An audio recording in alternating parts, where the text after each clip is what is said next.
हम आपको खटाखट अंदाज में आज के नतीजों की 10 बड़ी बातें बताते हैं। पहली बात, प्रधानमंत्री मोदी का तीसरा कार्यकाल पक्का है, लेकिन आज के नतीजे उनकी उम्मीदों के विपरीत रहे हैं और एनडीए 400 तो छोड़ दीजिए, 300 पार भी नहीं कर पाया। लेकिन मोदी आ रहे हैं दोबारा, इसलिए जो लोग कहते थे कि कुछ भी हो जाए आएगा तो मोदी ही, वो लोग सही साबित हुए और प्रधानमंत्री मोदी लौट रहे हैं तीसरी बार। दूसरा, बीजेपी को इस बार पूर्ण बहुमत नहीं मिला, लेकिन 239 सीटों के साथ वो सिंगल लार्जेस्ट पार्टी रही है। और जब विपक्ष के पूरे इंडिया गठबंधन की 20 पार्टियों ने मिलकर 235 सीटें जीती हैं, तब बीजेपी ने अकेले ही पूरे इंडिया गठबंधन से ज्यादा 239 सीटें जीती हैं। तीसरा, देश में गठबंधन वाली सरकार का दौर एक बार फिर से लौट आया है। देखिए, ये एक बड़ा पॉइंट है, इस पर ध्यान दीजिएगा। गठबंधन सरकारों का दौर हमारे देश में लौट आया है और इस बार लोगों ने मजबूत सरकार का नहीं, बल्कि मजबूत विपक्ष का मैंडेट दिया है। आपको याद होगा, गठबंधन सरकारों का दौर प्रधानमंत्री मोदी की सरकार बनने के बाद से चला गया था, लेकिन अब गठबंधन सरकारों का दौर वापस लौट रहा है और जनता ने यही फैसला सुनाया है कि हमें गठबंधन सरकार चाहिए और हमें कोई ऐसी पार्टी नहीं चाहिए जिसे पूर्ण बहुमत प्राप्त हो। चौथा, बीजेपी को हिंदी पट्टी यानी जिसे हिंदी हार्टलैंड वाले राज्यों में जबरदस्त नुकसान हुआ है, जो कि उसका गढ़ होता था। और खास तौर पर उत्तर प्रदेश में बीजेपी को पिछली बार से 30 सीटें कम मिली हैं और अब उत्तर प्रदेश में समाजवादी पार्टी सबसे बड़ी पार्टी बन गई है और पूरे भारत में भी समाजवादी पार्टी तीसरी सबसे बड़ी पार्टी बन गई है। पांचवां पॉइंट, उत्तर प्रदेश में राम मंदिर का मुद्दा बिल्कुल नहीं चला और बीजेपी खुद फैजाबाद में, जिस क्षेत्र में अयोध्या आता है, वहीं पर चुनाव हार गई। इसके अलावा उत्तर प्रदेश में बीजेपी के अंदर जो डिवाइड था, उससे भी पार्टी को नुकसान हुआ है, यानी बीजेपी ने मिलकर उत्तर प्रदेश में चुनाव नहीं लड़ा। छठा, पश्चिम बंगाल में बीजेपी ममता बनर्जी के गढ़ को नहीं भेद पाई और ममता बनर्जी ने पिछली बार से भी ज्यादा सीटें जीतकर साबित कर दिया कि पश्चिम बंगाल के लोगों का भरोसा अब भी उनके साथ है और बीजेपी कितनी भी कोशिश कर ले, ममता बनर्जी अभी भी बीजेपी के काबू से बाहर है। सातवां पॉइंट, इस खंडित जनादेश ने नीतीश कुमार और चंद्रबाबू नायडू को अब किंग मेकर की भूमिका में ला दिया है। आज चाहे विपक्ष हो या सत्ता पक्ष, सभी इन दोनों लोगों का नंबर डायल कर रहे हैं और इनमें भी नीतीश कुमार की जेडीयू को 12 सीटें मिली हैं, चंद्रबाबू नायडू की टीडीपी को 16 सीटें मिली हैं और इन दोनों नेताओं के पास अब मिलकर 28 सीटें हैं, जो किसी के भी संभावना को बना सकते हैं या फिर बिगाड़ सकते हैं। इसलिए आज चाहे इंडिया गठबंधन के नेता हो और चाहे एनडीए हो, सब लोग जो बड़े नेता हैं वो अपने मोबाइल फोन से सिर्फ चंद्रबाबू नायडू या नीतीश कुमार का नंबर डायल कर रहे हैं। आठवां पॉइंट, राजस्थान में विधानसभा के चुनाव जीतने के कुछ ही महीने के बाद परिस्थितियां बदल गईं और जिस राजस्थान में पिछली बार बीजेपी ने 25 में से 25 सीटें जीती और इसके बाद पिछले साल विधानसभा का चुनाव भी जीता, वहां इस बार बीजेपी ने 14 और कांग्रेस ने 8 सीटें जीती हैं, यानी बीजेपी को राजस्थान में जबरदस्त नुकसान हुआ है। नौवां पॉइंट, बीजेपी ने विपक्षी दलों से आए जिन दल बदलू नेताओं पर अपना दांव खेला, वो दांव नाकाम रहा और महाराष्ट्र में अजीत पवार और एकनाथ शिंदे जैसे सहयोगी भी एनडीए को कोई लाभ नहीं पहुंचा पाए। 10वां पॉइंट ये कि बीजेपी को अब भी चुनाव जीतने के लिए आरएसएस की जरूरत है और वो आरएसएस की संगठन शक्ति को दरकिनार नहीं कर सकती। आपको याद होगा, चुनाव के बीच में बीजेपी अध्यक्ष जेपी नड्डा ने बयान दिया था कि बीजेपी अपने आप से चुनाव लड़ने के लिए सक्षम है, उसे आरएसएस के सपोर्ट की, समर्थन की आवश्यकता नहीं है, लेकिन नतीजे बता रहे हैं कि आरएसएस के समर्थन की आवश्यकता है। और देखिए, एक और खास बात है, आज के जो नतीजे हैं इनमें हारा कोई नहीं है। आज के नतीजों में सबकी जीत हुई है। आज ईवीएम की जीत हुई है, आज लोकतंत्र की जीत हुई है, आज विपक्ष की जीत हुई है और आज सरकार की भी जीत हुई है। आज हमारे देश के लोकतंत्र की जीत हुई है, आज हमारे देश के वोटर्स की जीत हुई है। यानी फायदा ही फायदा है, नुकसान कुछ नहीं है अगर आप देखें तो। और इन नतीजों से दो और बातें पता चलती है। पहली बात यह कि बीजेपी और एनडीए को दलित, महिला और युवा वोटों का नुकसान हुआ है और दूसरा, जिन सीटों पर कांग्रेस के उम्मीदवार नामांकन भरने के बाद बीजेपी में शामिल हुए, वो बातें जो हैं वो वोटर्स को अच्छी नहीं लगी। उदाहरण के लिए, इंदौर में जहां वोटिंग से पहले कांग्रेस के उम्मीदवार बीजेपी में शामिल हो गए थे, वहां 2,18,000 लोगों ने नोटा पर बटन दबा दिया। 2,18,000 वोट नोटा के नाम पर चली गई। और आखिर में आज के नतीजों का पूरा निष्कर्ष इस एक लाइन में छिपा है, और वो लाइन है, जो जीता वही सिकंदर। ये मैच है, ये मैच आखिरी बॉल तक चला और ये मैच बहुत करीब तक पहुंच गया। असल में लोगों की उम्मीदें एनडीए ने इतनी बढ़ा दी थीं 400 पार का नारा देकर। बीजेपी ने, प्रधानमंत्री मोदी ने 370 सीटें हम अकेले बीजेपी के लिए जीत रहे हैं, यह कहकर लोगों की उम्मीदों को बहुत बढ़ा दिया। और लोगों को यह लगने लगा कि अगर 400 से एक सीट भी कमाई तो वो भी हार के जैसी ही है। लेकिन हमेशा याद रखना होगा कि सरकार 272 के आंकड़े पर बनती है और एनडीए ने 272 का आंकड़ा ले लिया है और सरकार एनडीए की बन रही है। अब मैच चाहे आप 1 रन से जीतें, चाहे 100 रन से जीतें या उससे ज्यादा से जीतें, जीत जीत ही रहती है और जो जीता वही सिकंदर। विपक्ष के इंडिया गठबंधन ने शानदार लड़ाई लड़ी। देखिए, एक बड़ी बात यह है, आप में से बहुत सारे लोग सोच रहे होंगे कि यह वन साइडेड मैच है और इंडिया गठबंधन कुछ नहीं कर पाएगा। एग्जिट पोल्स ने भी यही कहा था, लेकिन आज बड़ी बात यह है, सारे एग्जिट पोल्स गलत साबित हुए और इंडिया गठबंधन ने जबरदस्त लड़ाई लड़ी, फाइट दी। लेकिन सरकार बनाने के लिए 272 सीटों का जो बहुमत चाहिए वो उसके पास अब भी नहीं है, जबकि बीजेपी को इन चुनाव में बड़ी हार मिली। लेकिन इसके बावजूद एनडीए गठबंधन के पास आज स्पष्ट बहुमत है और इसीलिए इन नतीजों में बीजेपी हार कर भी सिकंदर बन जाएगी और विपक्ष अच्छा प्रदर्शन करने के बाद भी मोदी को हटा नहीं पाएगा। यह प्रधानमंत्री मोदी का, उनके जीवन का पहला ऐसा चुनाव है जब वो अपनी पार्टी को पूर्ण बहुमत नहीं दिला पाए। पहली बार ऐसा हुआ है। नरेंद्र मोदी जब गुजरात के मुख्यमंत्री थे तब उन्होंने विधानसभा के 3 चुनाव लड़े और हर चुनाव में बीजेपी को पूर्ण बहुमत मिला।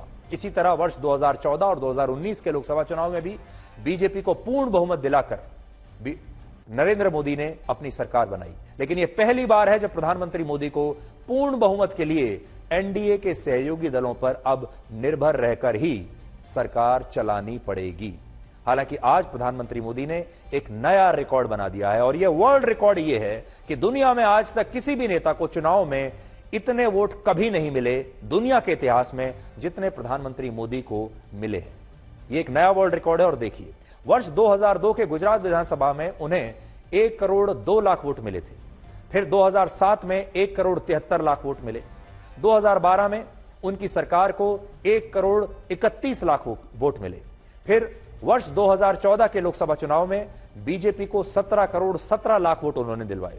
2019 में 22 करोड़ 83 लाख वोट मिले और इस बार रात 9 बजे तक जब मैं आपको यह खबर दे रहा हूं तब तक बीजेपी को प्रधानमंत्री मोदी के नेतृत्व में 23 करोड़ 43 लाख वोट मिल चुके हैं। और जब आप इन सारे वोटों को अगर गिन लेंगे तो आपको पता चलेगा कि प्रधानमंत्री मोदी को आज तक हमारे देश में 66 करोड़ 84 लाख वोट मिल चुके हैं। और इतने वोट दुनिया में कभी भी किसी भी देश में, किसी भी युग में, कभी भी किसी भी नेता को नहीं मिले। और ये एक विश्व रिकॉर्ड है, ये एक वर्ल्ड रिकॉर्ड है जो प्रधानमंत्री मोदी ने आज बना दिया है।